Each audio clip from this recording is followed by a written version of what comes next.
সবাই কেমন আছেন? আজকে চলে আসছি নতুন একটা অন্য রকমের ভিডিও নিয়ে। তো কিছু মোটামুটি কিছু একটু স্বস্তি পাচ্ছি, কেন জানি না, যে একটু একটু করে পানিগুলো নামতেছে, ওই জন্য একটু স্বস্তি পাচ্ছি। তবে আমার মাটা অসুস্থ, আমার মার জন্য আপনারা সবাই দোয়া করবেন। আমার মাটা টেনশন করতে করতে হঠাৎ বুক ব্যথা উঠে গেছে। আমার মা যদি তাড়াতাড়ি সুস্থ হয়, আমার মার জন্য একটু দোয়া করবেন। তো এই যে আজকে একটু ইলিশ মাছ নিলাম, ইলিশ মাছটাকে কাটতেছি। এটা দিয়ে আজকে পেঁপে রান্না করব। ইলিশ মাছের ঝোল করলে পেঁপে দিয়ে অনেক মজা হয়, তো ওই জন্য নিলাম। এই যে ডিমটা আমার ইলিশ মাছের ডিম অনেক মজা লাগে। আমি ইলিশ মাছের ডিম এভাবেই ভাজি করে খাই। পেঁপেটা একটু সিদ্ধ করে নিতে হবে ভাপ দিয়ে, নাহলে পেঁপের একটা আছে, কষা আছে, কষটা না হলে যাবে না।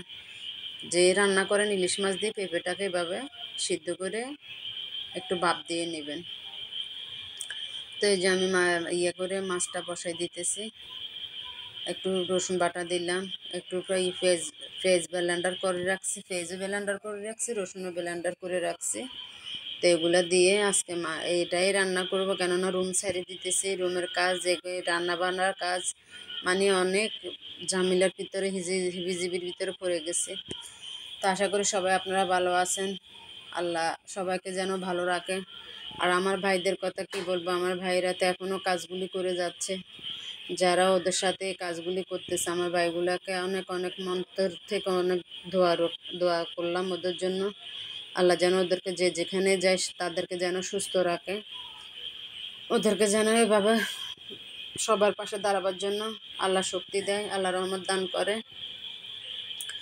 আর এই যে মানুষগুলা, এগুলোর কথা কি বলবো, অসহায় মানুষের জন্য খানা দিচ্ছে, এগুলা নিয়ে প্যাকেট 1 প্যাকেট 300 টাকা করে বিক্রি করতেছে। আসলে এটা কি সত্যি কিনা আমি জানি না, তবে যে মানুষগুলো এগুলো করতেছে আল্লাহ তাদেরকে যেন হেদায়েত দান করে।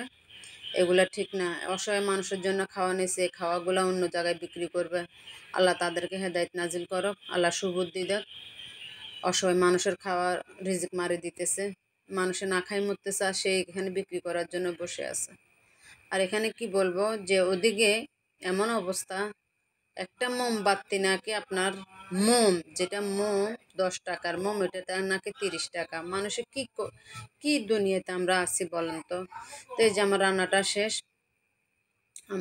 শেষ, মাসাল্লাহ কালারটা অনেক সুন্দর আসছে। এই যে মোছামাছি করে দিয়ে গেলাম। যে রান্নাটা যদি পছন্দ হয়ে থাকে রান্না করে খাবেন, লাইক কমেন্ট শেয়ার করবেন, এই ছোট্ট বোনটাকে আপনাদের পাশে রাখবেন।